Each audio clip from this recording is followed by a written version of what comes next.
Okay, last presentation, where the battle lies today. You may remember we saw a statement a while back that it closed up with that we should know the plan of the battle so that we can cooperate with God in fighting the battle. Yeah, so where's the battle today? What are we fighting over now? Has it changed? Does it ever change? Is it always the same? These, I think, are valid questions. So, we've seen this screen before. I would like to suggest that where we're fighting today ought to be down at the bottom of the list. Okay? And this is a little frustrating to me because I'll just be honest that, for all of my life, the philosophical and theological battles that have engaged and enraged Adventism have been up in the first six. They're already done.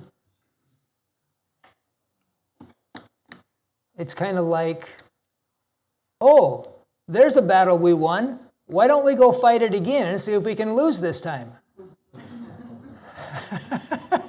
I don't. That doesn't make a lot of sense when you think of it that way, does it? It's like,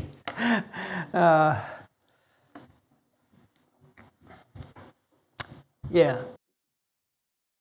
But so what's the deal with these three down at the bottom? It's kind of a weird, radical thing to assert, and I appreciate that you ought to feel that way looking at this list and say, well, what do you mean? He's crossed those off and they've still got three. What's going on? It's a little bit weird. But I'm going to suggest that that's where the battle is. And until we figure out the plan of the battle, we will probably be fighting the wrong war, which is a very, very convenient thing for the enemy. It's just like, we're missing something somewhere here. So let me point out, take a look at number 9, first of all, because we can simplify our task here just a little bit. Number 9. Now, God has already been proven correct on the first 6.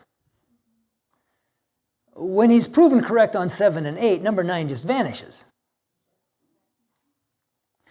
So we've really only got 2 to work on. As Lucifer originally phrased it, number 6 has been refuted. But especially the human beings part there is still an issue. And you'll see how that ties in with these other 2, 7 and 8. Because that's actually the issue of thing there. We're not going to go into every detail of 7 or 8 because, frankly, I don't think I understand every detail well enough. I know that because I sat down to try and write out an explanation of it. And anytime you end up over 400 pages, you know that you don't understand it well enough yet. Okay? So that particular book is not going to be printed until I get a little bit smarter on what I'm trying to talk about. But I will tell you that it's fascinating stuff, and it touches on a lot of areas of things that I'm going to argue, somewhat naively think are already settled. Some issues are not settled. Some issues are settled and we think they're not, and some issues are not settled and we think they are. So anyhow, but there is something special about those 2, and then the last one. The task of proving these things false is something Jesus could not accomplish by himself because they involve specifically the process of forgiveness. The nature of the law, is the law arbitrary or is the law not arbitrary? You can't intelligently forgive if you don't even understand the law. And so the question of, the question of number 7 is actually, it's deep. It's interesting. We'll touch on it, but we won't go to the bottom of it. To answer these accusations requires that God provide evidence to the universe through a different channel, essentially us. But here's the good news. There's nothing new. I like that. Satan deceives and corrupts the world, but in so doing, he is only carrying on his original work. He has introduced no new arguments. He has created no new empire of darkness from which to draw supplies for the furtherance of his deceptions. And sin that was sin in the beginning is sin today. And sin, the apostle declares, is the transgression of God's law. Now, nothing new. He doesn't have any new arguments. He doesn't have any, and that's, to me, that's important. That's the only reason I study history, is to know something, to know what to do today, right?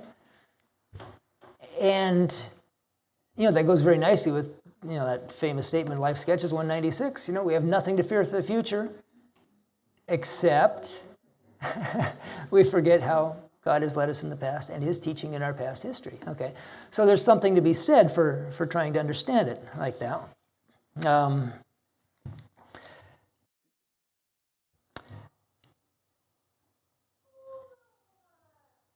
I think this statement goes right on. I hope I didn't drop something out somewhere along the line and have a wrong reference now on this one. But in these days, it is Satan's determined purpose to intensify sin by making it legal in the children of disobedience. Legal. That's an interesting choice of wording there. He is to reveal to the world and to heaven what is the order and result of a government carried on according to his ideas of administration and law. He is working with secret, yet with intense zeal, in both church and state. So when she says legal, I think she's talking about legal. As in the laws of the land, the state, the country, the province, whatever you want. He is working with secret yet with intense zeal in both church and state to cause men to throw off all the restraints of God's law and take a decided stand with him in the ranks of rebellion. But when his work is accomplished, the Lord will interpose and vindicate his honor as the supreme ruler of the universe. So, put in a plug for Adventist history. She said we have nothing to fear for the future except as we forget his teaching and his leading in our past history and his teaching. No, the way the Lord has led us in the past and his teaching in our past history. That's the two clauses she put there. And she said that at a time when, just earlier in that paragraph, she says, having traveled over every step of the way. She remembered it all.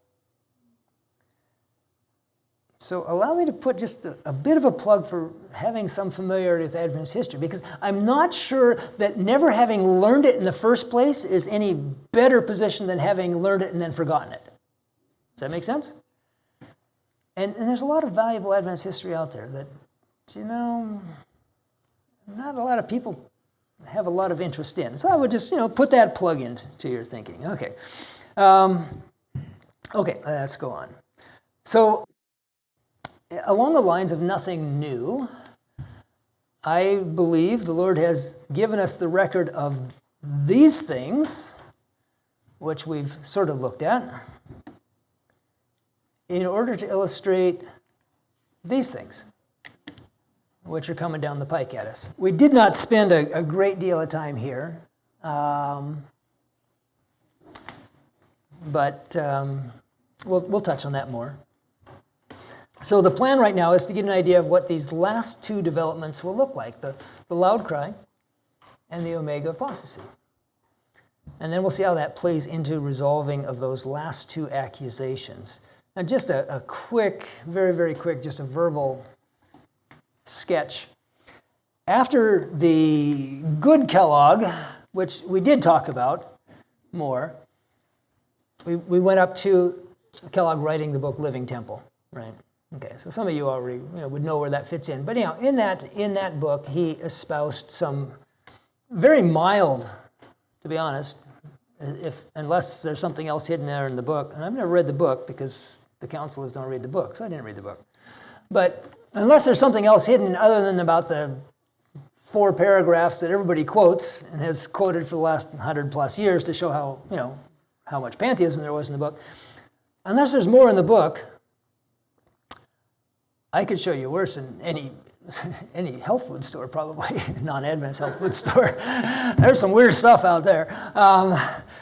But it was fairly mild pantheism, but it was pantheism. It was a serious aberration. It was a serious heresy. But that's not all that Kellogg was doing. It's kind of funny. We have today, if you ask someone who has any knowledge and you say, where did Dr. Kellogg go wrong?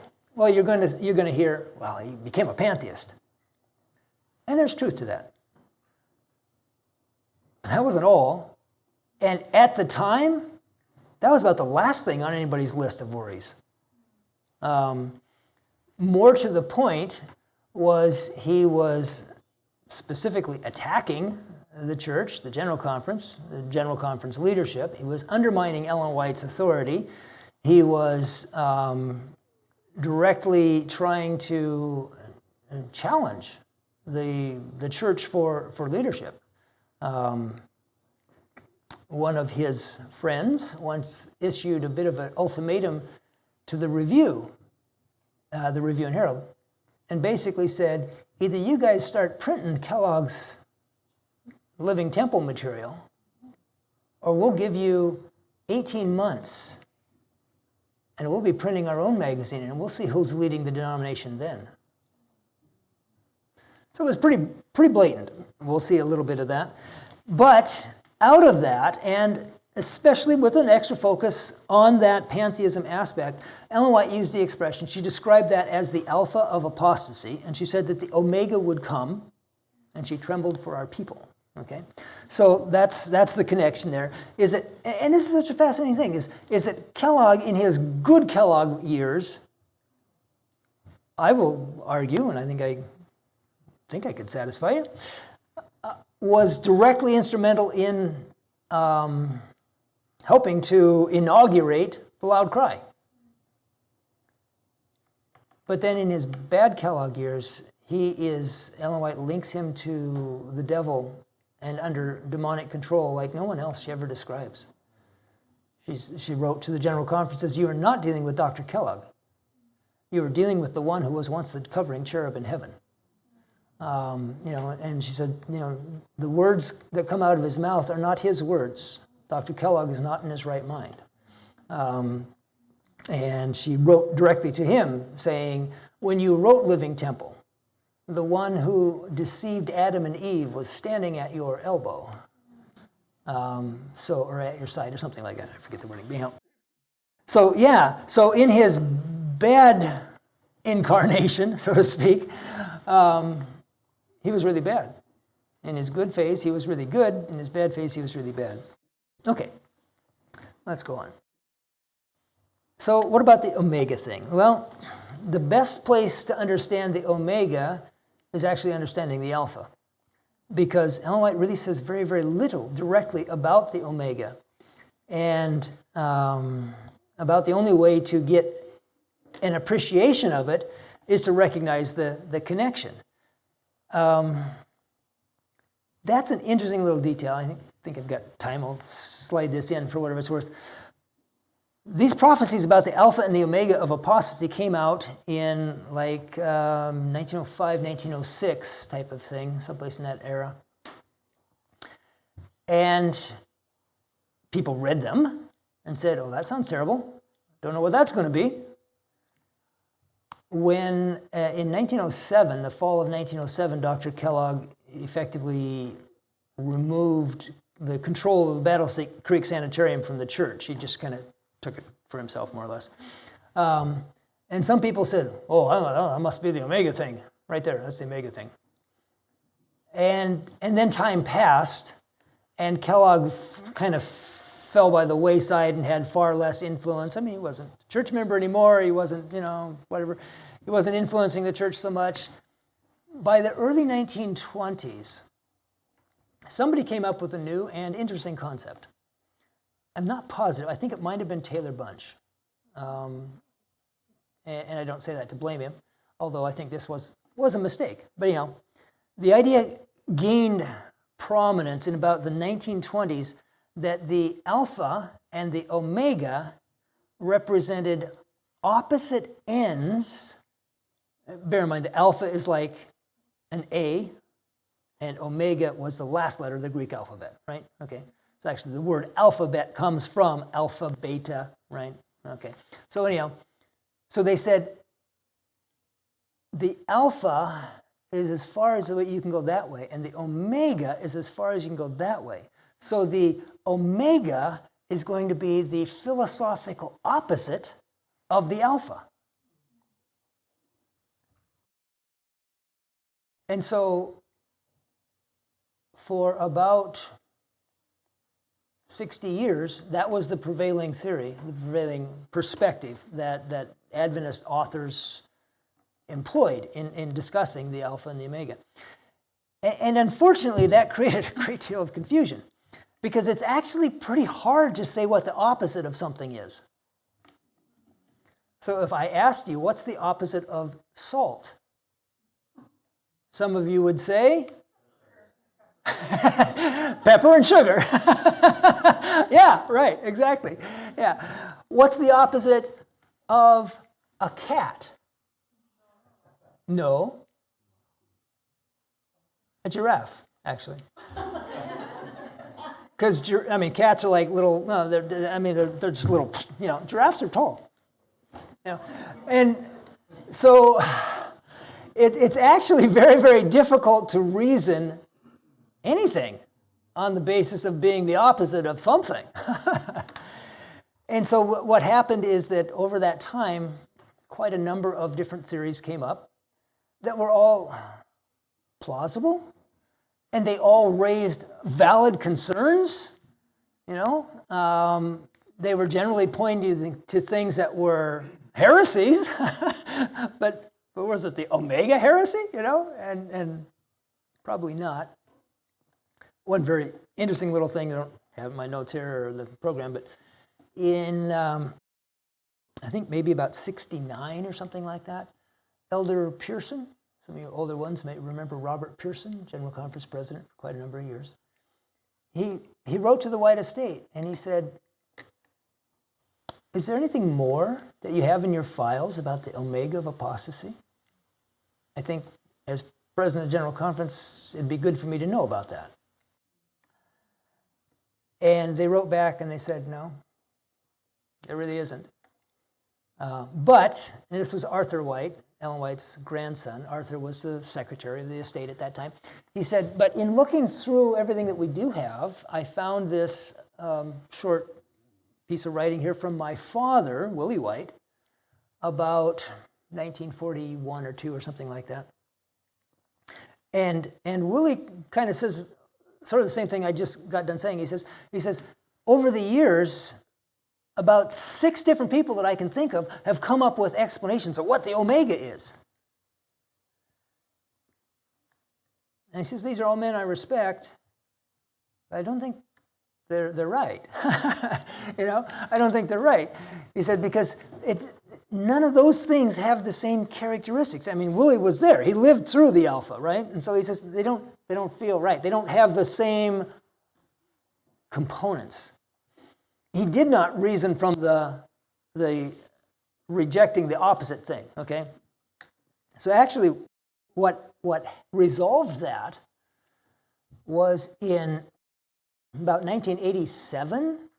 Do any of you remember the laser disc concordance to the Ellen G. White writings? You remember that? Yeah? Oh man, that was the kludgiest thing in the world. It was pretty cool, but it was kludgy. Somebody hired a bunch of little Filipino typists, and they typed in the spirit of prophecy into a computer system, and they used that to generate like a Strong's concordance of the spirit of prophecy. You could not use this thing to read Desire of Ages. It was just, it was like the Strong's Concordance, right? Where you have a word that you're looking up and then 3 words on each side of it or some type of thing. But that was the first time that anybody ever had the opportunity to really do kind of like a computer-assisted search. Because you could go hunting for words that you might not know that exist out there, right? And that gave us the opportunity to look at all the wording associated with this issue of the Alpha and the Omega, and there's nothing there that indicates anything like opposites. In fact, one of the other phrases she used is that it represented a train of heresies. And then you look up every time she ever said the word train or wrote the word train, and it's always a unidirectional flow, right? A train, kind of choo-choo type of train, it goes that way, okay? Trains don't go this way. It just doesn't, trains don't do that. And every aspect of her writing and speech about the Alpha and the Omega pointed to a natural unidirectional flow, more like this is an acorn and this is an oak tree. And so only in the late 80s, early 90s did we go back to thinking there's that kind of a connection between the Alpha and the Omega. I have no idea if I had any influence on that. As near as I know, I'm the first one to write that article. I did the research with the Laserdisc. But the first reputable person that I saw it in print was Lewis Walton. Some of you remember in 1980, he wrote a book called Omega. And then about 89 or something, I forget what it was, he wrote a book called Omega 2. And if you read both books, there's a subtle difference, because in this one, it's opposites. In this one, it's acorn to oak tree. Okay? So somehow he changed his opinion, and that's, I think, has taken up, and most people will look at it that way now. Anyhow, okay, let's go on. What do we have here? The most obvious problem is the Alpha was pantheism. Now, that's only for us. Back then, they hardly even noticed it, to be honest. It's kind of spooky. There were other Adventists preaching pantheistic ideas at the time. E.J. Wagner was the prime one, actually, at that point. W.W. Prescott had been rescued from his pantheism by Willie White and Ellen White. So they'd gotten used to hearing these mild pantheistic ideas of God being in everything type of thing. But that's what Ellen White draws the attention to. It wasn't obvious to a lot of people at that time, but this is why, now looking back, reading Ellen White, we say, oh, it was a big pantheism thing. Well, no, it wasn't a big pantheism. She just pointed it out. Anyhow, pantheism is the belief that God is not a specific person, but some sort of all-pervading entity. That's the underlying concept of Hinduism. Under that concept, all men, saint and sinners alike, became at least partially divine, because God was everywhere. And the heavenly sanctuary became wherever God is. Hence, the living temple. That was the meaning of that title, okay, is that the human body is the living temple in which there is a spark of the divine. That's pantheism. I think I hit a button there. Okay, beyond the theoretical, theological issues this raises, there comes a very strong sense of entitlement or self-importance or something like that. Hey, I'm God. That makes me pretty important, right? When we talk about spiritualism, we most commonly think of the Aunt Margaret coming back from the dead type of thing, right? And that's an issue, and it will be an issue. But Ellen White is a little broader when she refers to spiritualism. So notice the other aspects that show up here. Spiritualism declares that there is no death. Okay, yeah, that's why Aunt Margaret comes back, right? But no sin. no judgment, no retribution. That men are unfallen demigods, that desire is the highest law. That sounds like a Coke commercial. And that man is accountable only to himself. The barriers that God has erected to guard truth, purity, and reverence are broken down, and many are thus emboldened in sin. There's a whole philosophical aspect to spiritualism beyond just spiritism, right? If that makes sense. Okay? This is the kind of spiritualism that Dr. Kellogg was involved in. I have found absolutely nothing that even hints at spiritism on his part. But Ellen White very clearly accused him of being involved in spiritualism. And as near as I know, this is the only kind that applies properly in his case. All this stuff is plenty popular. Again, you could go to a health food store and find, in the book section, you could find all sorts of weird stuff down this alley. And this is one part of the Omega. No question in my mind.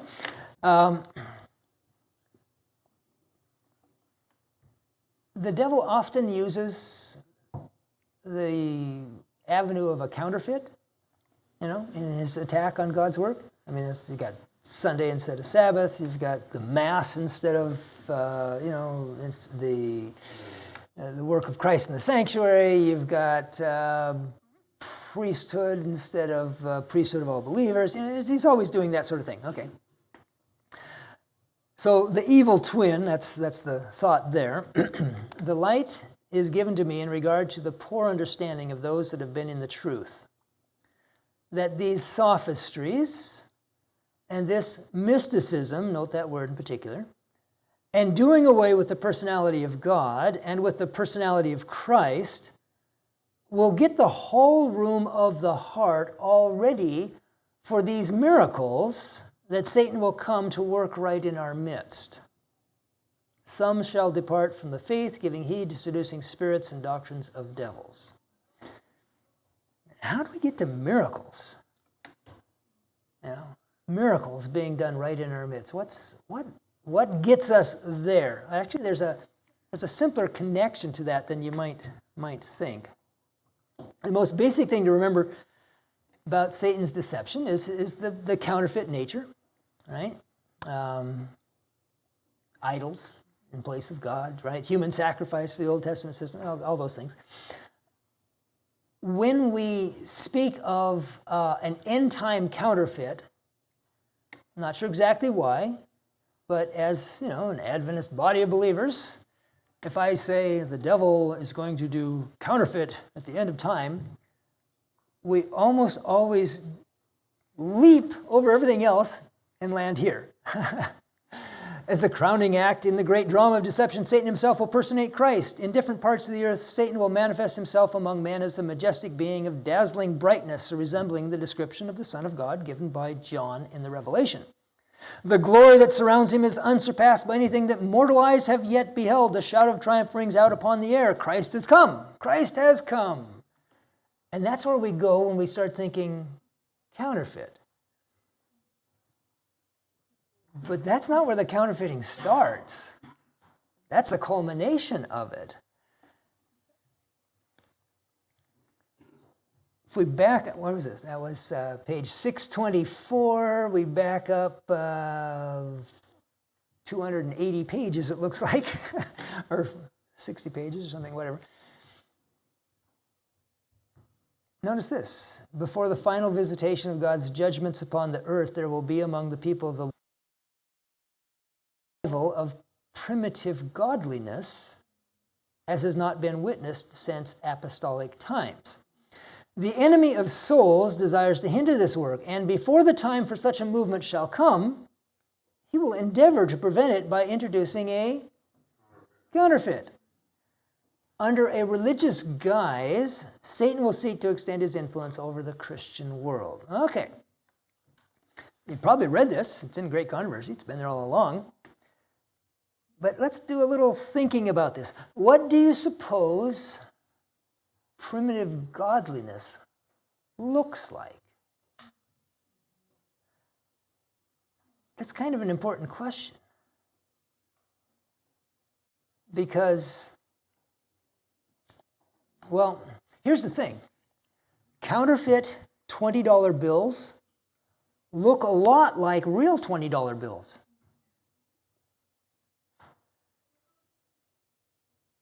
If I'm thinking of a $20 Monopoly bill, I won't be expecting a $20 counterfeit, right? It's not looking like what I'm thinking of. I'm thinking of $20 in Monopoly money. And this thing, that doesn't look like this. No. So if we have the wrong idea of what primitive godliness is, what are we going to think is the counterfeit, right? So we'll come back. We'll touch on this again a little later, I think. Let me just make an assertion here for the time being. Primitive godliness is what the church did in the early years, which is what Jesus did when he was here, which is essentially medical missionary work. That's what primitive godliness is. It's helping people. Did you know that the whole concept of hospitals came from Christianity? There was no such thing as a hospital before Christianity. Because nowhere on earth was there a group of people who had a divine mandate to care for the poor and suffering. That's entirely a Christian invention. Anyhow, okay. The early church did all that because Jesus had said, preach the kingdom of God and heal the sick. So what would a counterfeit look like? Yeah, it's going to look like medical missionary work. How do I know that? Well, because I cheated. I read the rest of the book. This idea of the devil's counterfeit just keeps showing up in Great Controversy and other sources. It's not a new thought, but what worries me is that we've been so focused on counterfeit doctrine, Sunday instead of Sabbath, conscious dead instead of sleeping dead, right? That we might easily overlook the devil's counterfeit of the practical, tangible work Christ's people are supposed to be doing. The last great delusion is soon to open before us. Antichrist is to perform his marvelous works in our sight. So closely will the counterfeit resemble the true that it will be impossible to distinguish between them except by the Holy Scriptures. By their testimony, every statement and every miracle must be tested. And this is talking about marvelous works and miracles, not just doctrine. You catch my difference there, you know? It's not just counterfeit doctrine. It's counterfeit practice.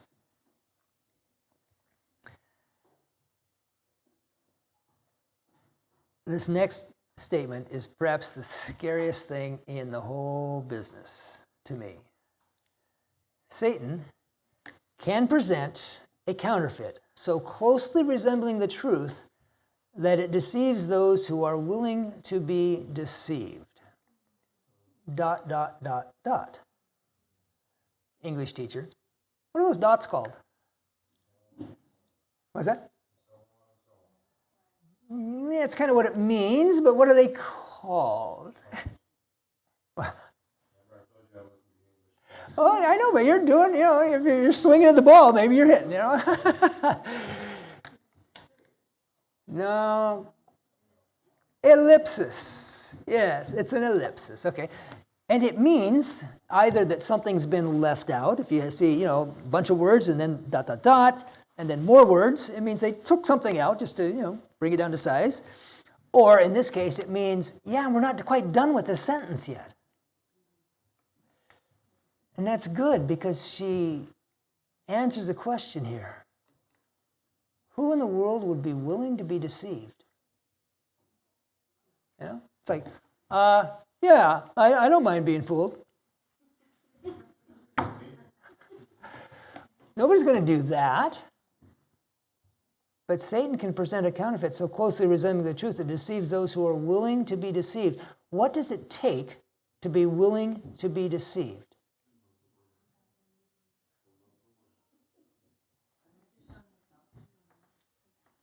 That's all it takes. Remember, Jesus came to teach us how to live lives of self-denial and self-sacrifice. And everything he did was for the salvation of men. Because self-denial and self-sacrifice is necessary for the salvation of men. But I don't really like self-denial. I prefer getting everything that I want. Don't you?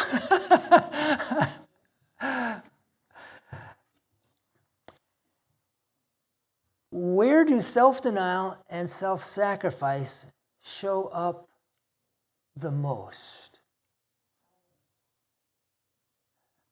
Diet, yeah, that's a pretty good one. But even there, I will not eat this tempting morsel, but I'm gaining the benefit from it, right?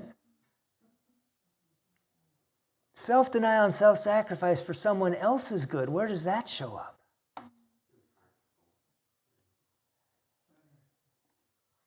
In medical missionary work. You ever take care of somebody that's sick? It can be a lot of work. Shows up when you're a mom too. Yeah, oh yeah. Kids are by definition sick. Yeah. Yes, that's true too. That's true too. But here we are now, supposed to be a revival of primitive godliness, which is self-denial and self-sacrifice. And it turns out that the surefire way to get deceived is to not develop a love for self-denial and self-sacrifice. Not just a toleration, actually a love. Okay? And that is what makes miracles of healing so attractive. Wonderful scenes with which Satan will be closely connected will soon take place. God's word declares that Satan will work miracles. He will make people sick, and then will suddenly remove from them his satanic power. They will then be regarded as healed. These works of apparent healing will bring Seventh-day Adventists to the test. Many who have had great light will fail to walk in the light because they have not become one with Christ. His instruction is not palatable to them. That's an interesting word, palatable. It doesn't taste like a Snickers bar. What part of Christ's instruction do you suppose might be unpalatable? Self-denial and self-sacrifice. And how cool is it to be able to heal people without self-denial and self-sacrifice? It's just no fuss, no muss, medical missionary work. What a great thing. How can you possibly deny that the Lord has blessed us? These works of apparent healing will bring Seventh-day Adventists to the test. The shout of triumph rings out upon the air. Christ has come, Christ has come. The people prostrate themselves in adoration before him while he lifts up his hands and pronounces a blessing upon them as Christ blessed his disciples when he was upon the earth. His voice is soft and subdued, yet full of melody. In gentle, compassionate tones, he presents some of the same gracious heavenly truths which the Savior uttered. He heals the diseases of the people. And then in his assumed character as of Christ, he claims to have changed the Sabbath to Sunday. So yeah, we do get around to this theoretical, doctrinal type stuff. But notice that what's going on here. When Lucifer gets around to impersonating Christ, he impersonates him as the great medical missionary. He heals the diseases of the people. He's doing exactly what he has to do to look like Jesus. Satan will come in to deceive, if possible, the very elect. He claims to be Christ, and he is coming in pretending to be the great medical missionary. Okay, so that's your counterfeit. And it's all based on exactly the same point that Lucifer lost his status in heaven over. Because self-denial and self-sacrifice are things that we worry about when we're worried about taking care of ourselves. Right? That's what Lucifer concluded, is I can't depend on God. He's either not smart enough or he doesn't love me enough. I have to take care of myself. And under those circumstances, self-denial and self-sacrifice can start to look pretty stupid.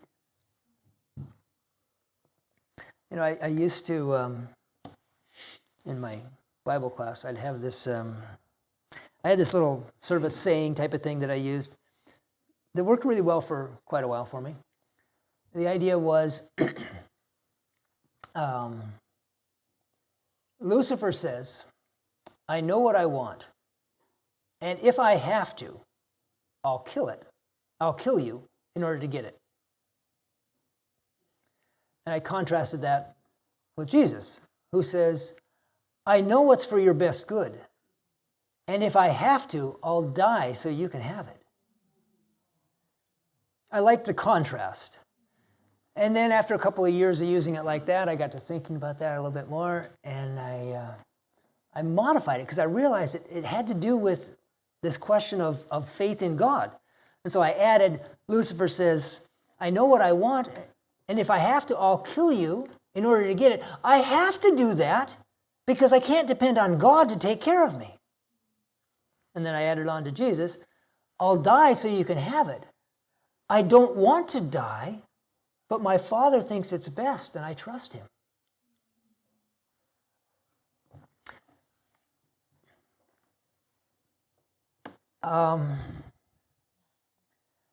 And with that, I illustrated a bit further. Again, this is, hypothetical stuff I'm making up to illustrate a point in my Bible classes. And I said, suppose 100 people get shipwrecked on the traditional desert island. How are they going to organize themselves? Just think this through. How are they going to organize themselves? How are they going to relate? If you were one of those 100 people, how would you relate to everyone else there? I says they could go all the way from one end to the other. So on this end, our guy on the island, he looks around, sizes up the situation, he says, this could be dangerous. I don't really know most of these people at all. I don't know how much water or food there is on this island. I better watch my back. I'm going to get down to the beach. There's probably some driftwood. There'll be some metal there. I can make a knife. I'm going to have to watch my back. That's one approach. All the way on the other end, you could have somebody say, okay, everybody listen up. This could be a dangerous situation.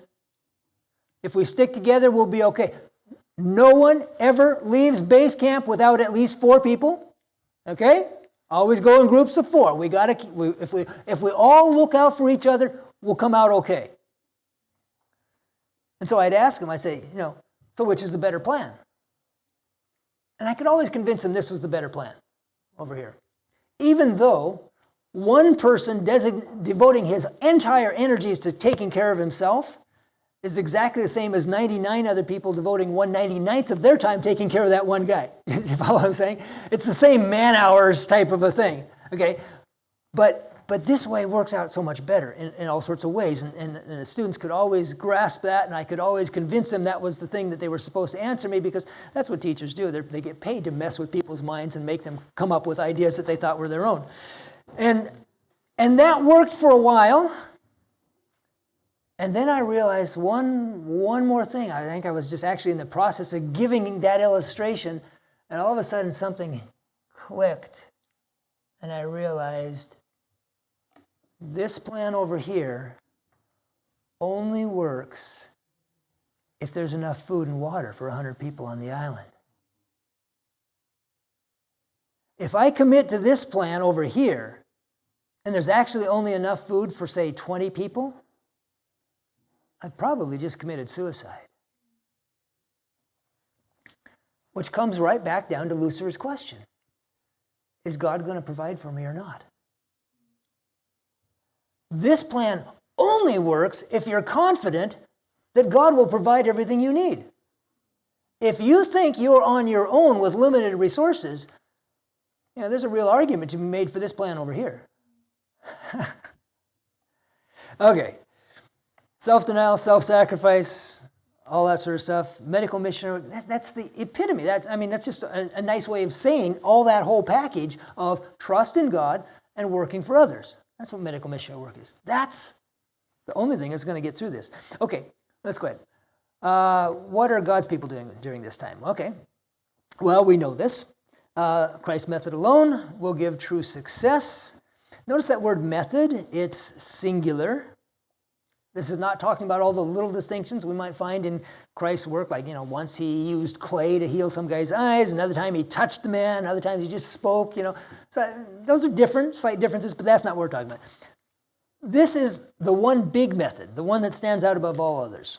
We saw this in probably something a while back. Yeah, there we go. The great object that brought Christ to the earth was to reveal the Father. God is love. This was the great truth that Christ came to the world to reveal. The object of Christ's mission to the world was to reveal the Father. In all his ministry, all his self-denial and self-sacrifice, Christ's object was to reveal God to the world. Our only successful means of doing the work God has called us to do is to reveal the character of the Father. Character of Christ. Same character. So, call it either way. That's what we have to do. That's what Jesus did. But he's not here now. Now it's our task to reveal the character of God. The world needs today what it needed 1900 years ago, a revelation of Christ. But he's not here. What the world needs today is the light of God's example, Christ's example, reflected from the lives of Christ-like men and women. So the good Kellogg, back in 1893, with his sermons on good works, actually, had something going right there. But it's more than that. Hearts will be captivated not by the glory of the man, but by the inward adorning of an abiding Christ. It is the revelation of Christ in the man that captivates the hearts of men and women. They behold the beautiful character of Christ revealed by good works. Okay, let's go on.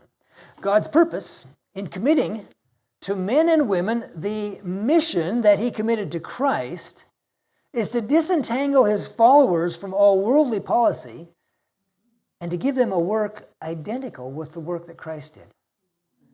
That's where that little booklet, identical, that's where that title comes from. Identical with the work that Christ did. It's a pretty strong word. When we take up this work that's identical to the work that Christ did, we're going to run into the identical problem he ran into. The glory of the character of Christ can never be expressed in words. You can try, and I'm not saying you shouldn't try. You should probably try. But you're never going to get the job done, right? Human language is inadequate to reveal it. It must be made manifest in the life. It is to be manifest in the individual Christian, in the family, in the church, in the ministry of the word, and in every institution established by God's people. That's the only way, to do what we need to do. We need to wake up and realize if something is impossible for Jesus, it's probably going to be impossible for us too, right?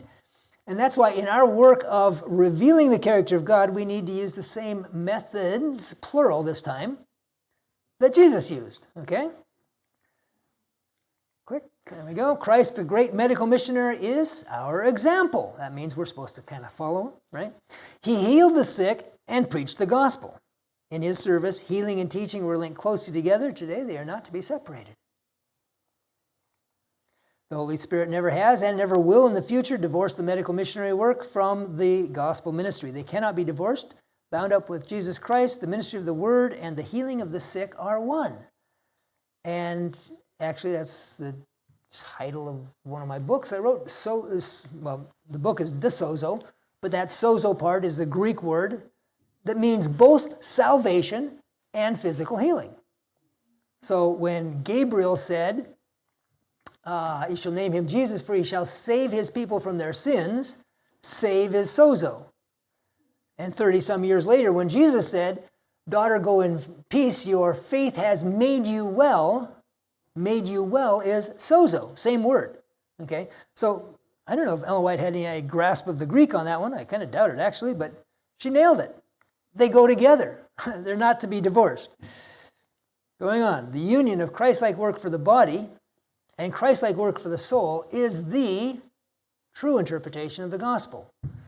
All other interpretations being somewhat false. Okay? The union of Christ-like work for the body and Christ-like work for the soul is the gospel, the true interpretation. Okay.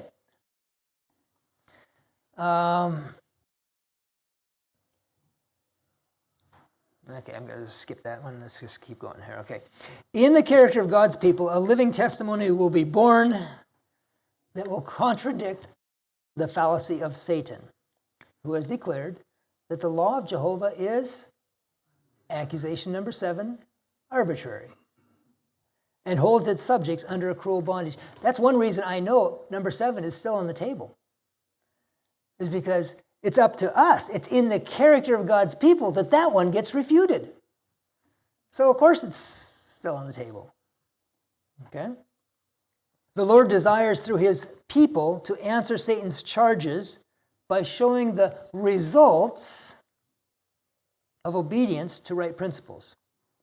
Now, that may not, if you haven't really spent any time thinking about this, it may not be apparent, but that's really fascinating, okay? Because arbitrary laws do not have natural results. Okay?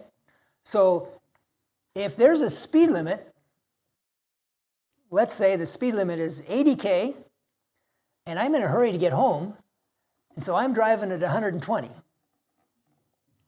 Now, as long as I, keep a number of wheels on the pavement and don't go off in the ditch and do something stupid like physics,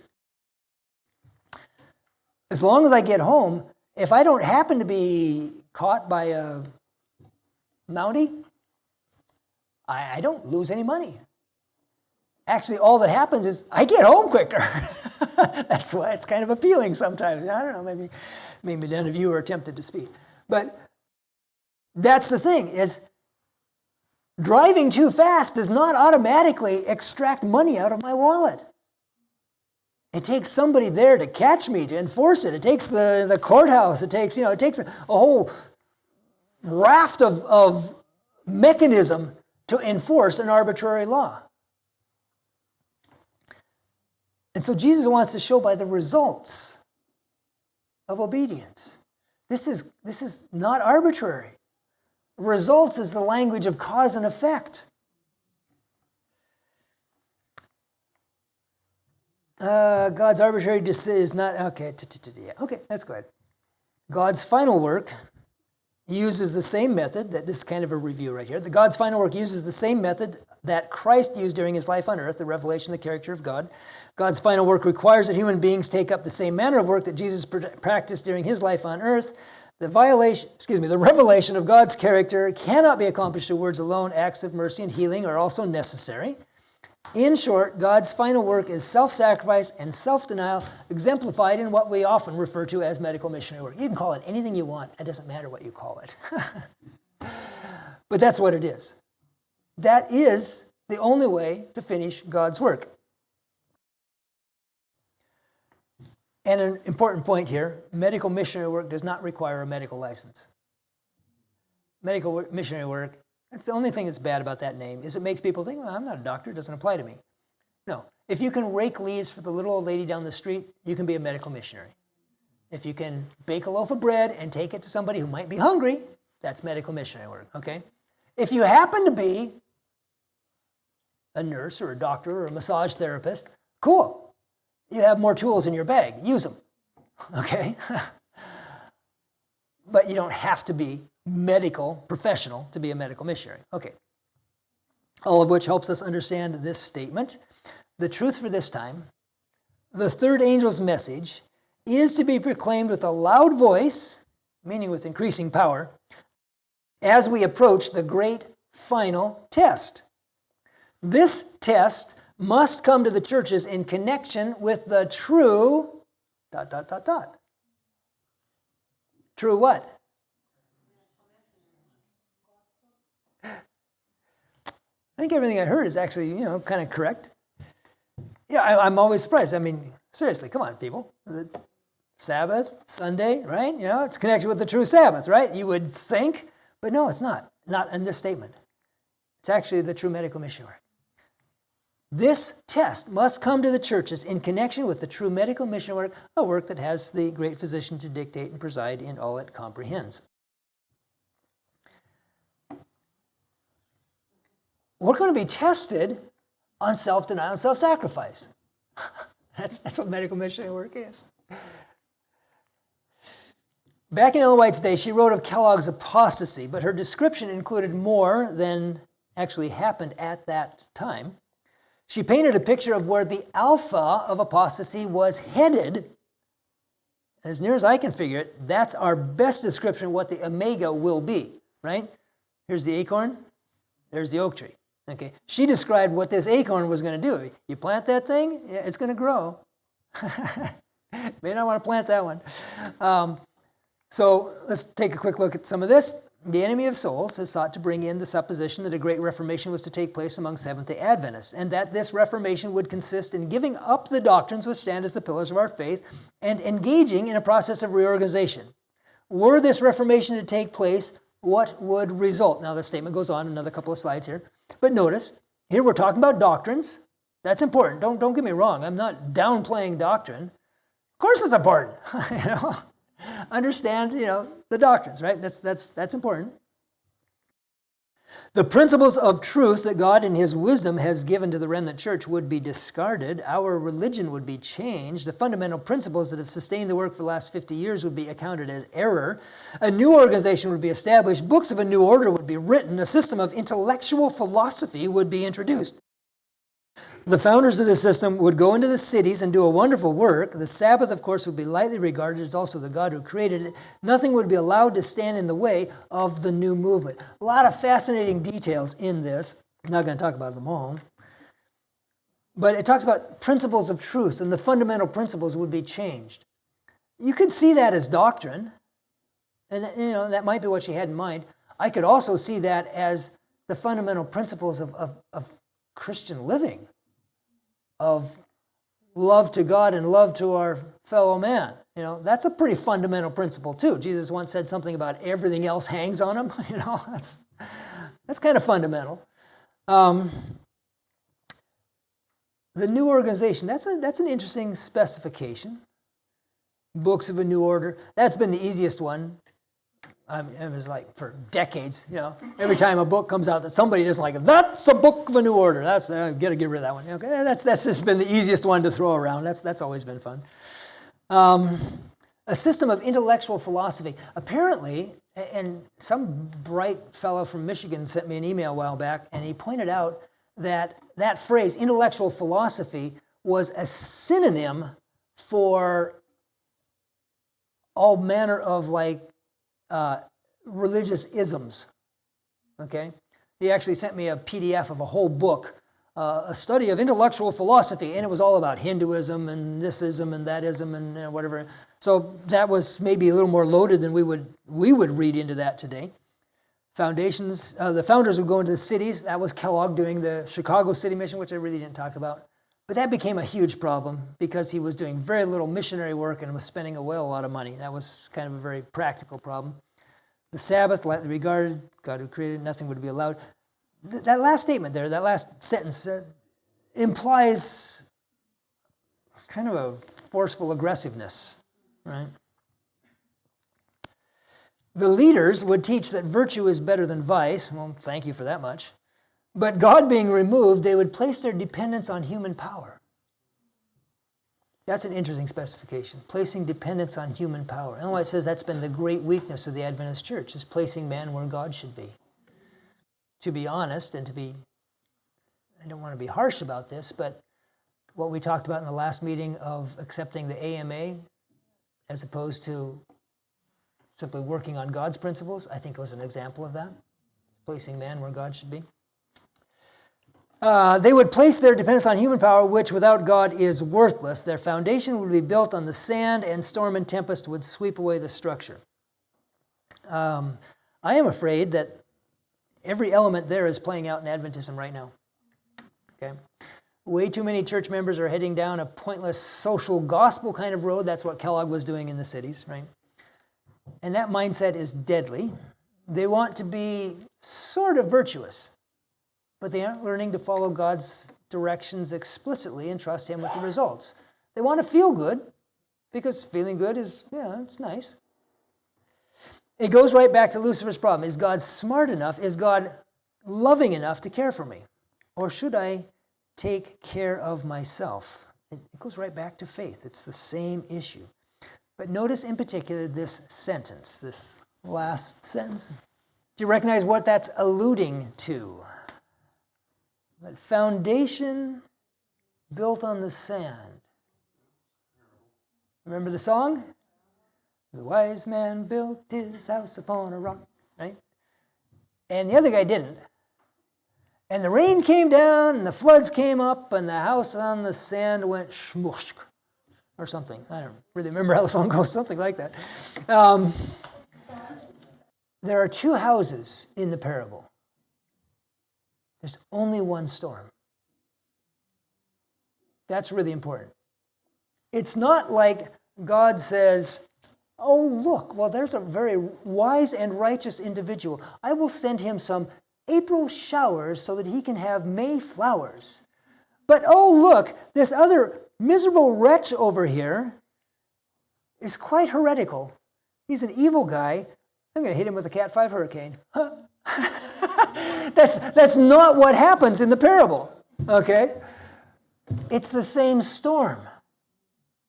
One house stands because it has a foundation that's built properly.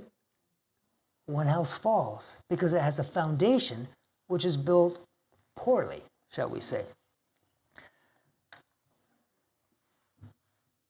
They might have been cookie-cutter houses, like, some housing developments where they look exactly the same, Jesus didn't say anything at all about the appearance of the houses. He just specified the foundation was different. It's the only thing he said anything about. The wise man's house was not shielded from the storm. It endured the storm because it was built on the rock. But what is that storm and tempest? And when is this all going to happen? Well, Ellen White used it here in this context, talking about the development of the Alpha, which in other passages she refers to as the Omega, right? It's at the end of time. What do you think the storm and tempest at the end of time might be? We have a name for it. Incidentally, it's a name that Ellen White never actually used. It's kind of funny. I didn't realize that until just recently. But we have a name for it. We call it the little time of trouble. She never actually used that phrase. Interesting. Not the way that we do, anyhow. I'm no prophet, but it's not hard for me to believe that could be coming soon. The financial, political, medical, social systems of our world are close to failing. Who knows what it will take to make it collapse? Yeah. And then, of course, you've always got this little thing going over there between Russia and Ukraine, and, some people mumbling about firing off some nuclear weapons. That would be an interesting development, too. In any case, whatever the timing, when it all goes down, this time of storm and tempest, it won't be pretty. In the last scenes of this earth's history, war will rage. There will be pestilence, plague, and famine. The waters of the deep will overflow their boundaries. Property and life will be destroyed by fire and flood. Perilous times are before us. The whole world will be involved in perplexity and distress. Disease of every kind will be upon the human family. And such ignorance as now prevails concerning the laws of health would result in great suffering and the loss of many lives that might be saved. So ignorance sounds like a bad thing right here, right? If you are a competent physician, you are qualified to do tenfold more good as a missionary for God than if you were to go forth merely as a preacher of the word. I would advise young men and women to give heed to this matter. There are some of those young men and women here. Hot tip. Think about it. As religious aggression subverts the liberties of our nation, any possibility of that happening? See any, drifts and indications maybe? Those who would stand for freedom of conscience will be placed in unfavorable positions for their own sake. Stop right there. What does it mean, for their own sake? It means if they're not stupid, they'll do this. Okay? For their own sake. They will benefit if they do this. For their own sake, they should, while they have opportunity, become intelligent in regard to disease, its causes, prevention, and cure. And those who do this will find a field of labor anywhere. There will be suffering ones, plenty of them, who will need help not only among those of our own faith, but largely among those who know not the truth. And this is the point. When that collapse comes, that time of storm and tempest, there will be two teams of medical missionaries. One team will be doing a work identical to the work of Christ, while the other team will be doing a work that looks almost identical to the work of Christ. Both groups will be helping people. Why? Well, because given the world conditions at that time, that's the only thing that's going to have any impact on the world. When people are hungry, they need food. When they're hurting, they need help. God's followers will be ministering to the people, both for their physical health and their spiritual health. They'll be doing the same thing Jesus did when he was here. And Satan's followers? Much the same. In appearance, anyway. Until the storm and tempest sweeps away their structure. Remember that's what she said? Their foundation is on the sand. Storm and tempest will sweep it away. What does that mean? How could this storm sweep away the devil's house but not the Lord's house? Is the Lord working a miracle to protect his people from the storm? No, both houses face the same storm. So what's the difference? The foundation. The foundation is the difference. And the very foundation of Christ's mission was self-denial and self-sacrifice. And selfishness lies at the foundation of all sin. That's the foundation. When food or money or clothing or whatever starts to run low, there will come a time when the selfish heart says, hold on a minute. I don't have a lot of that. I ain't giving it to you.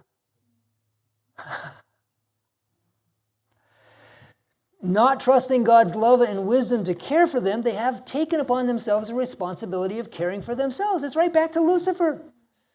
Supplies are low. The selfish heart refuses to give or serve anymore. The structure of counterfeit service is swept away. But Christians, those who have built on the foundation of Christ, what about them? They're in the middle of the same storm. How could it be any different for them? The storm and tempest helps make the final demonstrations of the characters, both those who choose to serve Christ and those who choose Satan.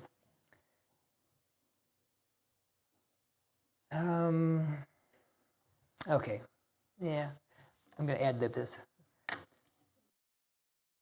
Jesus gave us an example of this when he was here. Remember one time, actually twice, although we have the conversation one time. He'd been teaching and preaching all day, and he turned to Philip, and he said, Philip, all these people are hungry. Why don't we feed them? And Philip, being a rational kind of a guy, he said, yeah, that would cost a lot. And Jesus said, yeah, whatever. Have them sit down. God will provide what is necessary for us to serve others. That's a promise. That's a promise. And he does it at the time when everything else that the world is providing is falling apart around us. Notice this statement now. In the last great conflict of the controversy with Satan, those who are loyal to God will see every earthly support cut off. Desire of Ages. I used to teach freshman Bible class out of Desire of Ages. I'd run over that one every year. And it's like, yeah, well, that sounds like that's going to be a real problem. Every earthly support cut off. Well, how are you supposed to, what are you supposed to do when every earthly support's cut off? What do you do? That's a problem. And then one time I was reading through, volume 4 of the Testimonies or whatever it is, I think you'll see in a moment, and I ran into another statement. And I thought, well, that's really fascinating. It said this: it is safe to let go every earthly support and take the hand of him who lifted up and saved the sinking disciple on the stormy sea. Well, okay, it's nice to know it's safe. It's still probably going to be pretty tough, but it's safe. That was good. And just because I could do it, it's so easy. Go typey, and let's do a search of everything that Ellen White ever wrote. It's like, don't underestimate how cool that is, right? If you were back 30 years ago, you couldn't begin to touch that. But just because I could, I said, let's see if she ever says anything else about every earthly support. Let's just check that out. And you know what? She did. We can never perfect a round, full Christian experience until every earthly support is removed and the soul centers its entire affections about God. That's actually the goal. This thing that in Desire of Ages, that's going to be a tough time, that's actually the goal. That's what we're trying to get. Except some of us are a little bit slow. And it had to be spelled out for me to catch on. Okay. Let's go on. I got to go fairly quickly here to get through this here. God desires everyone to understand the hateful character of selfishness and to cooperate with him in guarding his human family against its terrible deceptive power. The first result of the entrance of sin into the world was the birth of principles of selfishness. The design of the gospel is, by means of remedial missionary work, to confront this evil of selfishness and destroy its destructive power by establishing enterprises of benevolence. Remedial missionary work. Who is being remedied? It's us. We're the ones who have the selfishness. Well, those other people do. They probably do too. But they haven't even gotten to that stage yet. We need to work with them. We'll help them out. It's us. Remedial missionary work. Anybody ever hear of a remedial math class? Some poor kid gets to college and hasn't really ever figured out high school algebra yet. Listen, sunshine, if you're going to be a scientist, you're going to have to learn some math. We're going to sign you up for a remedial math class. Or sometimes it's remedial English class, whatever. We got to get you up to speed. God's got to get us up to speed. And the way to do it is remedial missionary work. A question. Could it be? In 1892, the loud cry had already begun in the revelation of the righteousness of Christ, though the world knew nothing about it. Very likely no one in the church would have known it either if God hadn't told Ellen White. It sure wasn't on the front pages of the New York Times, let's put it that way. Okay. It was a classic case of despise not the day of small beginnings. What were those beginnings of the loud cry in 1892? The proclamation of the 1888 message, theology by Jones and Wagner and others, starting in Minneapolis in 1888. The additional revelation of the righteousness of Christ through the applied theology of the orphanage, the visiting nurses program, the Christian help bands. That's all I know of. That's not a huge thing. And yet, God said, the loud cry has begun. These were all enterprises of benevolence. Now, think back over the last 7, maybe 8, where are we, 2022? Call it 8. Think back over the last 8 years.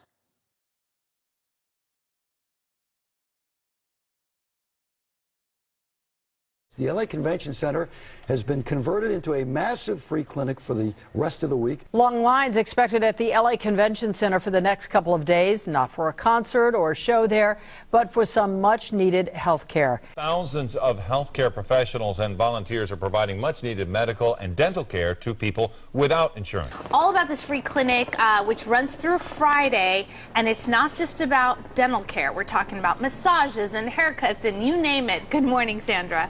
And today is the final day of a 3-day health clinic at the Los Angeles Convention Center. People who are uninsured or underinsured can get free medical and dental services. No insurance or identification is required, and you do not need an appointment. This is so extensive. They're offering haircuts, free clothing, as well as surgery for a lot of the people here who have been lined up overnight to get this free medical service. The mega clinic was organized by a nonprofit called Your Best Pathway to Health, a humanitarian service of the Seventh-day Adventist Church that puts on mega clinics all over North America. A humanitarian clinic put on by Seventh-day Adventist Church. No ID, no insurance, no problem. We believe that Jesus served this way and loved this way, and that's what we want to do. We want to love like Jesus, serve like Jesus in Los Angeles. Services are offered on a first-come, first-served basis. They include pediatrics and more, even tattoo removal, free clothing, free haircuts. Take a look right over here to my right. People already lined up. We are talking about free medical services to anyone who comes to the LA Convention Center today. Anything from root canals to even a gallbladder removal, free of charge. Sky 5 HD captured aerials of the crowd outside the LA Convention Center in downtown LA yesterday. 10,000 people are expected to pass through here over the next 3 days, and organizers say they're going to try to process as many people as they can. This was so special to watch, all the healing being done. It's called the best pathway to health. Unlike any other mega health clinic I've seen in LA, we're talking there were actual surgeries being performed inside the convention center today. I have an earlobe that is split that needs to be reconnected, so I thought about it in time for them to help me do it here, and they told me yesterday you have a plastic surgeon here of all things, and I was fascinated that they have a plastic surgeon here, and he's going to fix my ear today. $30 million worth in healthcare services, all provided to those in need, and this is just day one. Oh, these are nice. Yeah, they give you everything's new. Then they give you. Oh, this is when I wear to church. A one-of-a-kind clinic that ends on noon on Friday. Speaking of free stuff, thousands of people are lining up again this morning for a second day of free health clinic at the LA Convention Center in downtown LA. We're talking everything from eye checkups to full-blown root canals. One person even had a tumor removed. Organizers say they're able to offer the services for free thanks to thousands of volunteers. The Seventh-day Adventist Church has put on this massive clinic in cities across the country. It's the first time organizers have brought it to Los Angeles in its third year. And again, anyone is welcome, no questions asked. They, like thousands of others, can't afford insurance or the co-pays and stood in line for hours, even days outside the LA Convention Center to make sure they got in. This couple flew all the way from Washington after seeing the same Seventh-day Adventist organized healthcare clinic in Spokane. A charity called Your Best Pathway to Health offered free medical care to all comers in Los Angeles. Look at the reaction with Carter Evans. They lined up by the thousands for a chance to see a doctor, dentist, or optometrist, all medical volunteers offering their services for free. The dentists and hygienists you see here are just some of 4,300 volunteers who make this clinic possible. It's 2.5 days. They expect to treat 10,000 patients and give away $30 million in medical services. This is saving lives. This is just like a doctor's office. That is one strong and sweet spirit there. Again, this was put on by the Seventh-day Adventist Church. The clinic is being staged by Your Best Pathway to Health. That is a group that helps bring medical care to the needy. Repairing the whole body, mind, and spirit.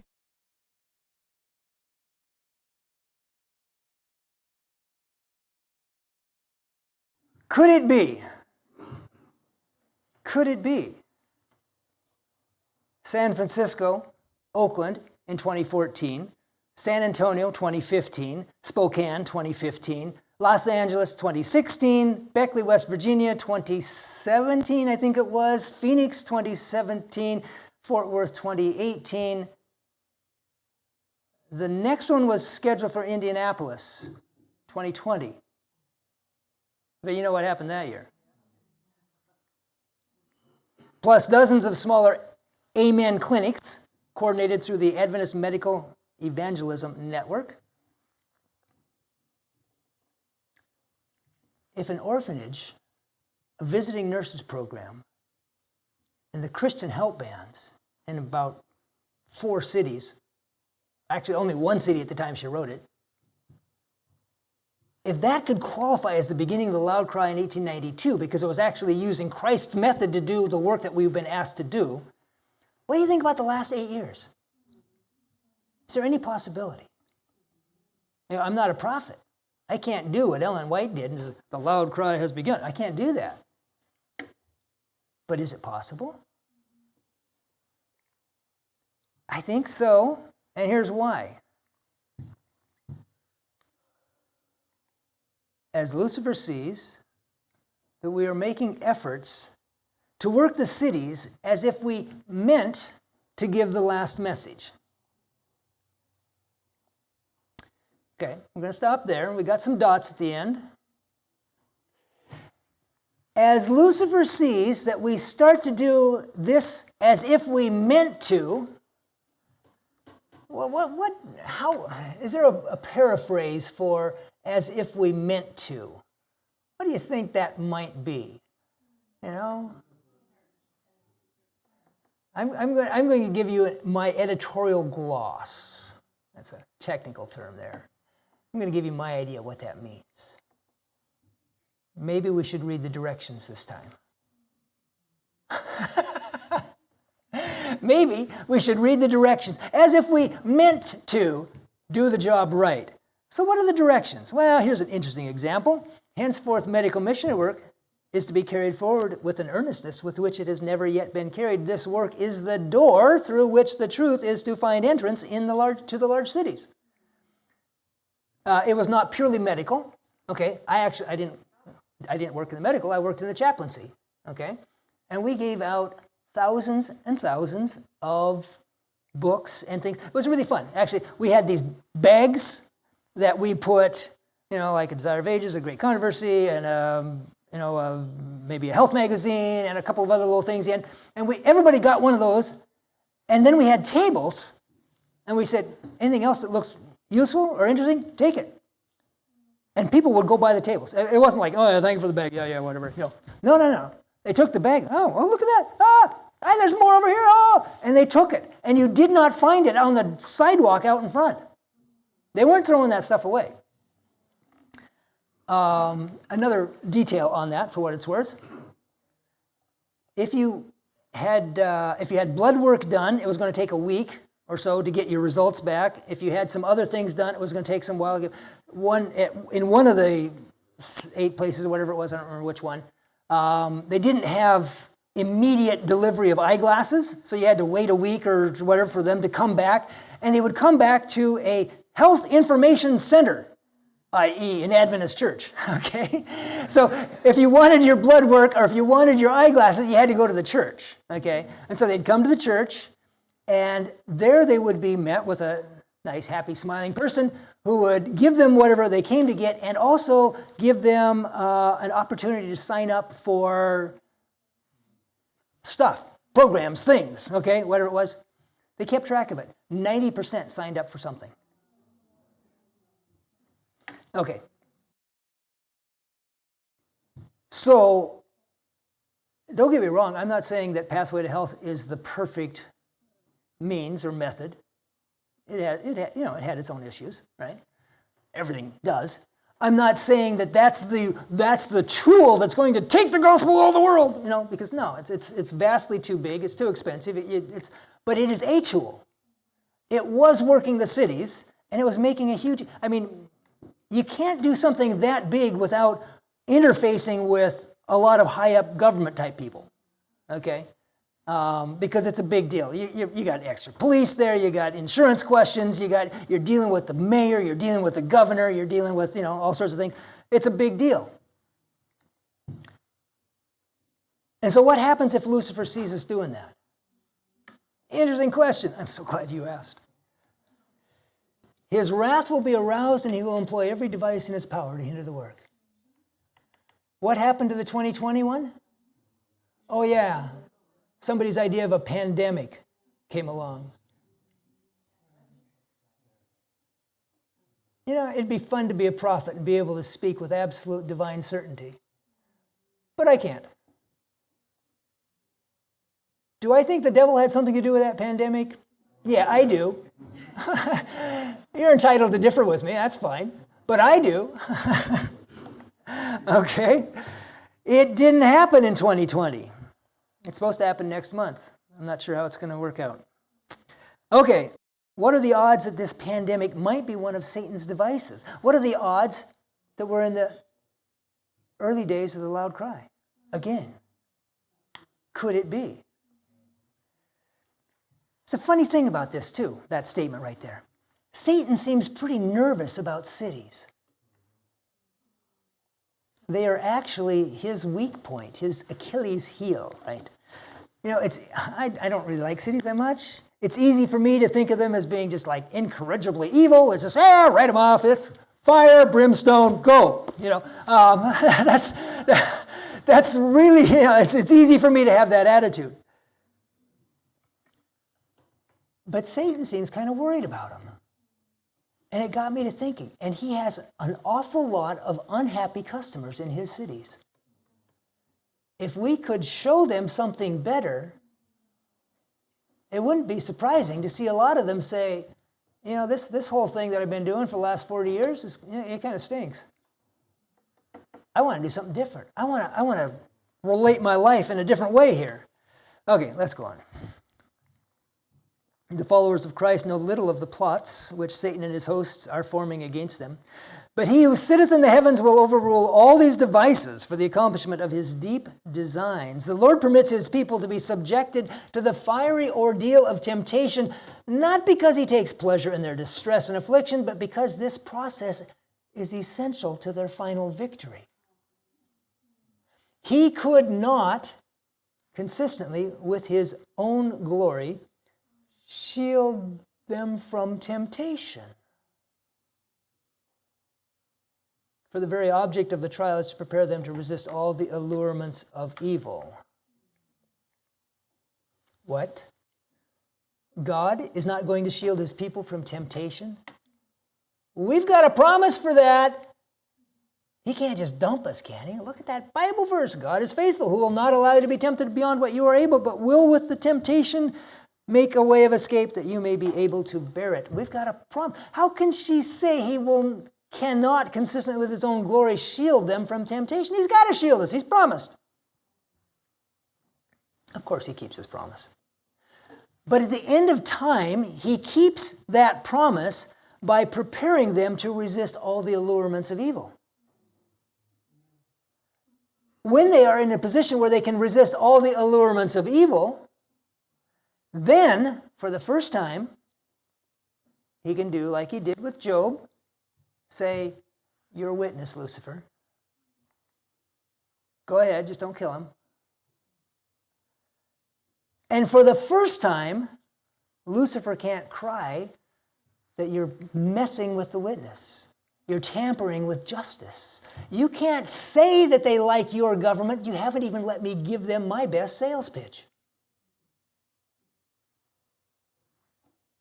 He said the law was arbitrary, that it was what it was just because God said that's what it was going to be.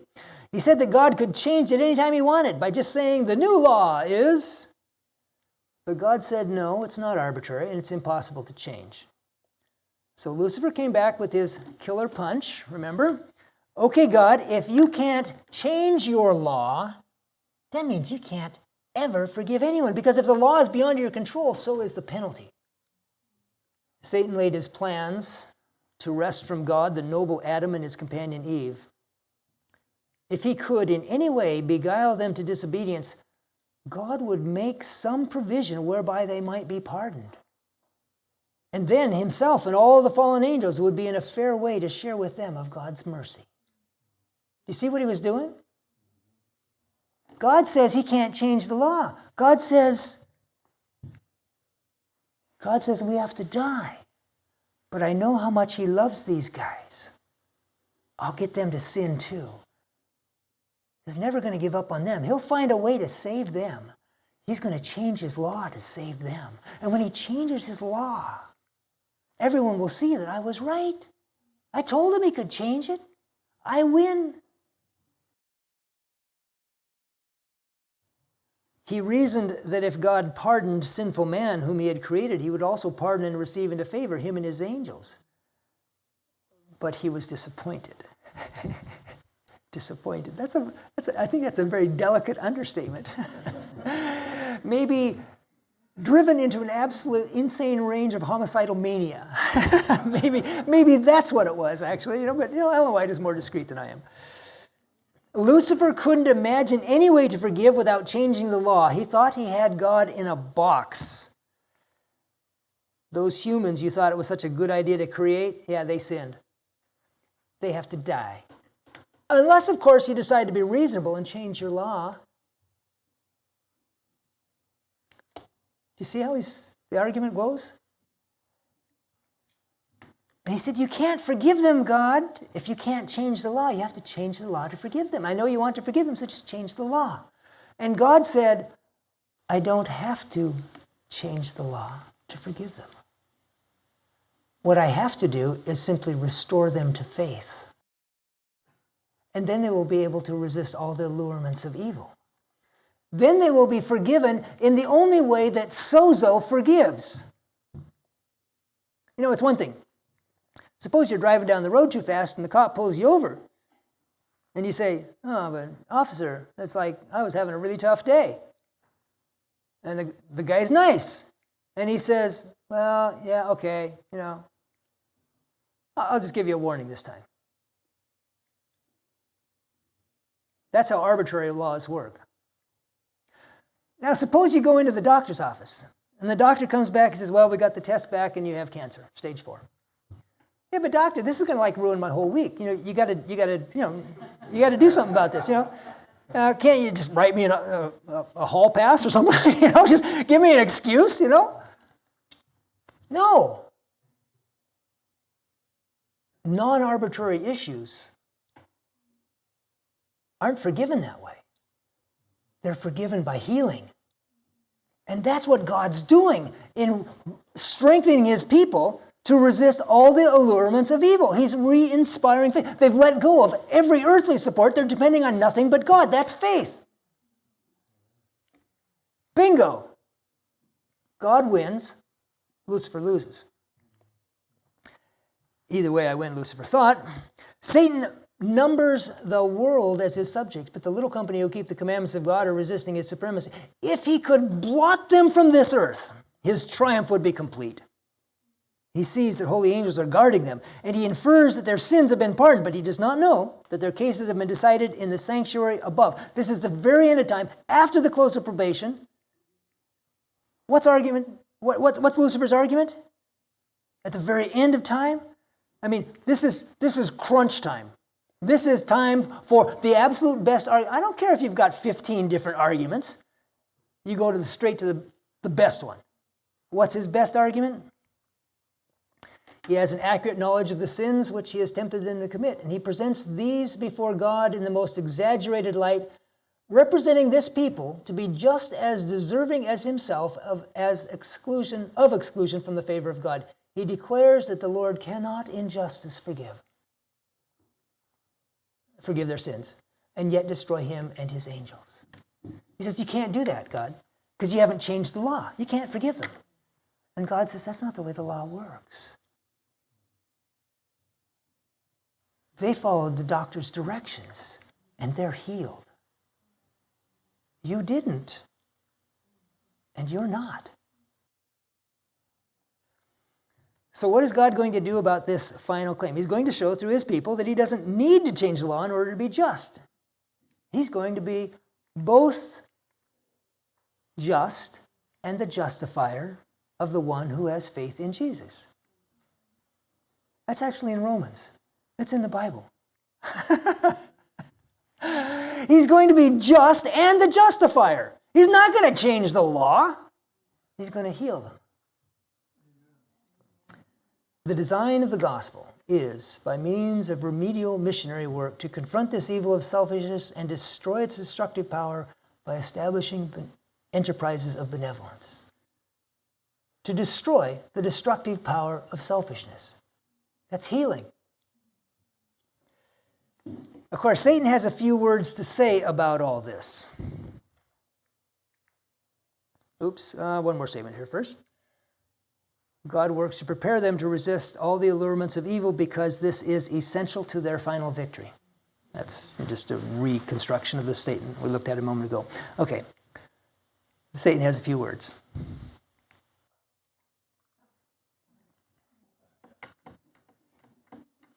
But that just shows that he's still looking at the law as arbitrary. He doesn't understand the reality basis of it. God, of course, sees it differently. He knows that the law of heaven is every bit as real as the law of gravity. That's a better illustration than a speed limit. Speed limit you can change. Yeah, let's just say, I don't know, let's jack it up a little bit. Let them go 75. You can't do that with gravity, right? I don't care how many little kids get skinned knees. You know, we got a problem down here at the play park. We've got a lot of kids getting skinned knees. We need to back off on the gravity thing. You know, good luck.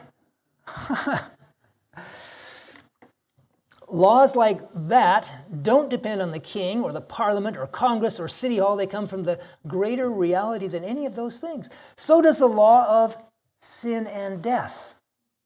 Satan can see no way but to change it. He looks at God like King Nebuchadnezzar, stuck with a law he cannot change, even though it will cost the life of one he loves. Remember the story? Those stories in the Old Testament, they're there to teach us how this whole thing works. In Daniel's case, the king couldn't change the law. So God sent an angel to the lion's den, right? There's another story similar, though. Remember? Esther. Ahasuerus didn't know how to solve the problem either. But he hit on a pretty good idea. He said, let me give you guys the ring. You figure it out. And so Mordecai and Esther came up with an answer. They said, let's just make another law. Yeah, it's legal for the Jews to defend themselves. There you go. Problem solved. Satan can see no way but to change the law of sin and death. He looks at God like King Nebuchadnezzar, stuck with a law he cannot change, even though it costs the life of one he loves. If God sends an angel to work a miracle this time, Satan will claim interference. He'll say, you can't do that for them, and not for me. It's not fair. You can't help them. If you help them, you got to help me. You've got to save me too. But God isn't like Nebuchadnezzar. He's like King Ahasuerus. He's also stuck with a law he couldn't change. He's also in danger of losing one he loved, but smart enough to let a second law counteract but not change the first law. So God has a few words to say too. Planes don't do away with gravity. They just use the law of aerodynamics. Seriously? You think, okay, I'm about ready to take off now. Let's cancel the law of gravity temporarily here. It doesn't work that way. God doesn't do away with the law of sin and death. He just uses the law of faith and the spirit of life. That's in the Bible too. In the end, it all comes right back to where Lucifer fell. It comes back to faith. There it is. The law of the spirit of life in Christ Jesus has made me free from the law of sin and death. Oh, look at that. Two laws. One cancels out. No, it doesn't cancel out, but it one, kind of counteracts or works around or takes care of. Okay? The law of sin and death. Lucifer's hung up on that one. That's the only thing he can wrap his little brain around, or his massive brain around, whatever it is. In the end, it comes right back to where Lucifer fell. It comes back to faith. Those who live in the last days must pass through an experience similar to that of Jacob. Foes will be all around them. This is the time of Jacob's trouble. That's why it's similar to the time of Jacob, right? Okay. Foes will be all around them, ready to condemn and destroy. Alarm and despair will seize them, for it appears to them as to Jacob in his distress that God himself has become an avenging enemy. It is the design of God to arouse the dormant energies of his people to look out of and away from self to one who can bring help and salvation, that the promises given for just such a time may be seen in their preciousness and relied upon with unwavering trust. Here, faith is proved. This is no light calling. We are soldiers. And a soldier's life is never intended to be soft and easy. This is a war. And our only hope is in following implicitly the orders of the commander of the army of the Lord. This is the way of life. This is the way of faith. It all goes right back to Lucifer. He lost faith. That started the whole problem. Salvation is by faith. And here, at the time of Jacob's trouble, the final test, the human race has been given a second probation, right? You've heard that? The race has been given a probation. How many sins did it take to end the first probation? One. Yeah. Which probation are you working on now?